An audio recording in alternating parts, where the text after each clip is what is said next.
مایوسی گناہ ہے. آپ مایوس ہو کے گھر بیٹھ جائیں یا آپ باہر ٹکٹ لے کے کسی اور ملک میں چلے جائیں اور کوئی نوکری مل جائے, یہ میری نظر میں یہ ایک انسان اپنی جو ڈیوٹی ہے معاشرے کو اس سے بھاگتا ہے. اصل آپ سب کی ڈیوٹی یہ ہے کہ ہم اب کھڑے ہوں اور ہم ان چوروں کا اور اس کرپٹ نظام کا مقابلہ کریں, اور ہم کریں الیکشن کے ذریعے, اور الیکشن کے ذریعے ان کو سبق سکھائیں آئین اور قانون کے بیچ میں رہتے ہوئے. میں نہیں چاہتا کہ یہ سری لنکا جیسا سچویشن ہو کہ لوگ سڑکوں کے اوپر آ جائیں اور توڑ پھوڑ ہو. میں چاہتا ہوں کہ ہم الیکشن کے ذریعے ان کو شکست دیں, اور ان کو ایسی شکست دیں کہ یہ ہمیشہ کے لیے ان چوروں کا نام و نشان یہاں سے چلا جائے. اور وہ تب ہوگا جب آپ سب اس کو اپنی ذمہ داری لے کے نکلیں گے. اور میں آپ کو آخر میں یہ کہنا چاہتا ہوں کہ مایوسی جو ہے, میں 3.5 سال گورنمنٹ میں رہا, اس کے باوجود کہ بینکرپٹ گورنمنٹ میں لی, اس کے باوجود کہ ہمارے پاس تجربہ ہی نہیں تھا بالکل. ہم پہلی دفعہ گورنمنٹ میں آئے تھے, ایک کے بعد دوسرا کرائسس تھا. صدی میں ایک دفعہ کرونا جیسا کرائسس آتا ہے, وہ اوپر سے آ گیا, 2 سال وہ رہا. اس کے باوجود پاکستان میں کسی گورنمنٹ نے, جس طرح میں نے کہا کہ جو ملٹری ڈکٹیٹرز کو تو امریکن ڈالرز ملے, ہمیں تو کوئی ڈالرز نہیں ملے. سب سے بہترین ہماری اکنامک پرفارمنس تھی. اس سب کے باوجود اب ہم سمجھ گئے ہیں, مجھے تیسرے اور چوتھے سال میں پوری سمجھ آ گئی کہ یہ گورنمنٹ چلتی کیسے ہے. میں آخر میں صرف آپ کو یہ کہنا چاہتا ہوں, مایوس نہ ہوں. ملک یہ تب اب اٹھے گا جب بڑے اور مشکل فیصلے ہوں گے.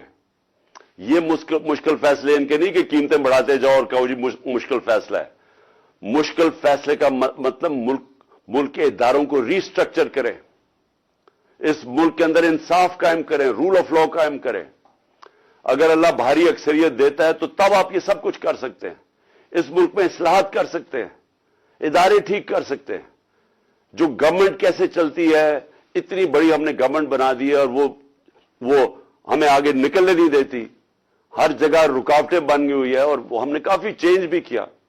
ایکسپورٹس بڑھانی ہے, ہم نے ریکارڈ ایکسپورٹس بڑھائی. کیسے ہم نے ایکسپورٹس بڑھانی ہے اس کا ہم نے پلان بنایا ہوا ہے. اسمال اور میڈیم انڈسٹری کو کیسے کھڑا کرنا ہے, جو اصل روزگار دیتی ہے اور دولت میں اضافہ ہوتا ہے. اپنی ایگریکلچر جو زراعت ہے, ہم نے چائنا سے بات کر چکے تھے کہ نئی ٹیکنالوجی ہم لے کے آئیں. بدقسمتی سے کرونا کی وجہ سے 2 سال چائنا بند ہو گیا. وہ جو نئی ٹیکنالوجی سے ہم نے صرف اپنی, اگر ہم وہ چھوڑیں کہ جو چائنا کے اندر وہ پیداوار لیتے ہیں 1 ایکڑ سے, ہم اگر اپنی دگنی کر لیں تو اب یہ سمجھیں کہ پاکستان کے اندر ایک انقلاب آ جائے گا. میں آخر میں یہ کہنا چاہتا ہوں کہ کوئی مایوس ہونے کی کوئی ضرورت نہیں ہے. یہ ٹورزم میں ہی ہم اتنا پیسہ بنا سکتے ہیں, اور وہ بھی بدقسمتی سے کرونا کی وجہ سے ٹورزم ساری دنیا میں بند ہوگی. ہم اس ملک کو اٹھا سکتے ہیں, لیکن وہ گورنمنٹ اٹھائے گی جس کے پاس ایک مینڈیٹ ہو, جس کے پاس عوام کی طاقت ہو. اور اس اللہ کے بعد اس ملک کے جو وارث ہیں وہ عوام ہیں, اور کوئی نہیں. عوام اس ملک کی وارث ہے, اور میں ان میں آپ میں سے ہوں. ہم نے اس عوام نے ایک قوم بن کے ہم نے اس مشکل وقت سے نکلنا ہے.